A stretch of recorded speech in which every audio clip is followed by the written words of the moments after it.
Liberals, communists, Islamists, and their allies have a perpetual disease. According to these degenerates, correcting blatant false history is tantamount to nothing short of saffronization. What these extremists often forget, however, is the fact that what they refer to as history is nothing but propaganda and whitewash of criminalities conducted against Hindus mostly. In the Indian context, the crimes of Islamists are usually given an incredible spin by the liberals and their charlatan-like historians. The Moplah massacre of Hindus by radical Muslims, for instance, was turned around as a peasant uprising against a feudal system controlled by the Hindu elite. And today, liberals are defending the massacre. Hi and welcome. This is TFI English, the socio-political analysis arm of the TFI Media Group. I am your host Piyush, and in this video, I will tell you how the Moplah correction has intellectuals like Shashi Tharoor deeply perturbed because for them, truth is equal to saffronization. So let's begin. What did the Moplah peasant uprising of 1921 entail? It included the killing of 10,000 Hindus, the fleeing of 100,000 Hindus out of Kerala, the destruction of 100 Hindu temples, and conversion of unaccounted number of Hindus. For 100 years, the Moplah massacre has been paraded around as a freedom movement of Indian Muslims, especially those in Kerala against the British Raj, which is nothing short of a naked lie, since the movement was in line with the Khilafat campaign being waged at the time. It had nothing to do with the Indian independence, but everything to do with the establishment of an Islamic caliphate. Recently, a 3-member committee of the Indian Council of Historical Research, that is the ICHR, submitted a review report of the names of the freedom fighters of the 1921 rebellion. The committee took a remarkable decision and decided to recommend the removal of names of the Malabar rebellion leaders, which include Viryanku Nathu Kuja Ahmad Haji and Ali Musalliyar from the Dictionary of Martyrs of India's Freedom Struggle.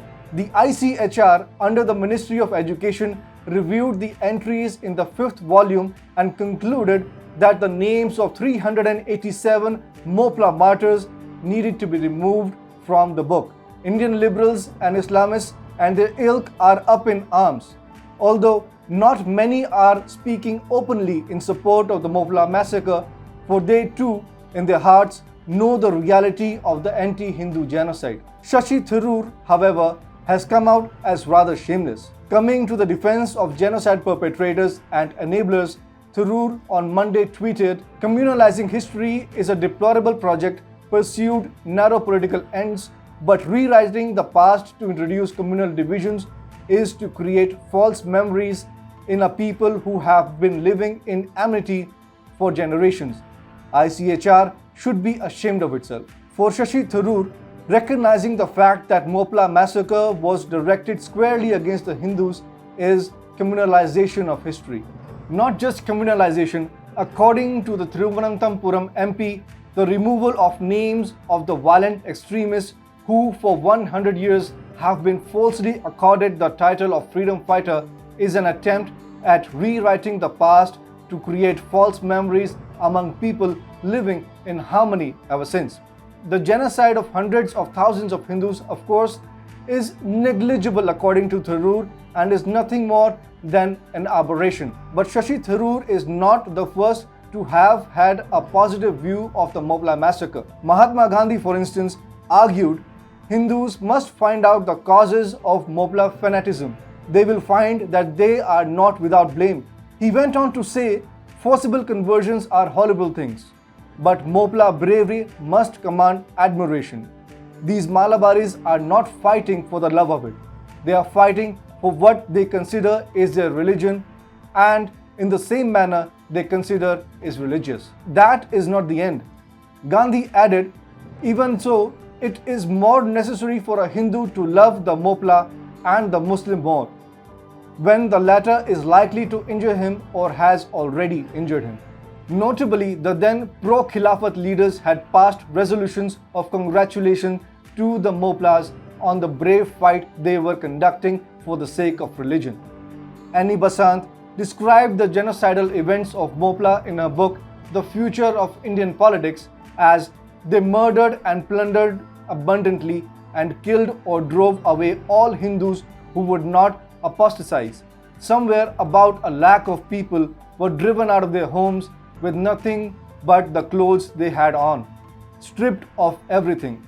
Malabar has taught us what the Islamic rule still means, and we do not want to see another specimen of Khilafat Raj in India. In February this year, the 1921 Moplah massacre was reenacted by the Popular Front of India, that is the PFI, and its Islamist activists on streets of Tenipalam town. Such was the enactment of the massacre on its 100th centennial that the PFI chose to do a rally parading men dressed in RSS uniforms on the streets as prisoners of their Muslim victors. The men being paraded were chained.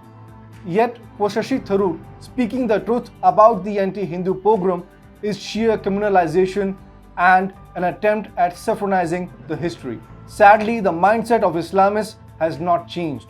In fact, they are emboldened by the likes of Shashi Tharoor. Even today, there is an incessant urge among Kerala's Islamists to join terror outfits around the world and wage a battle to create an Islamic world order.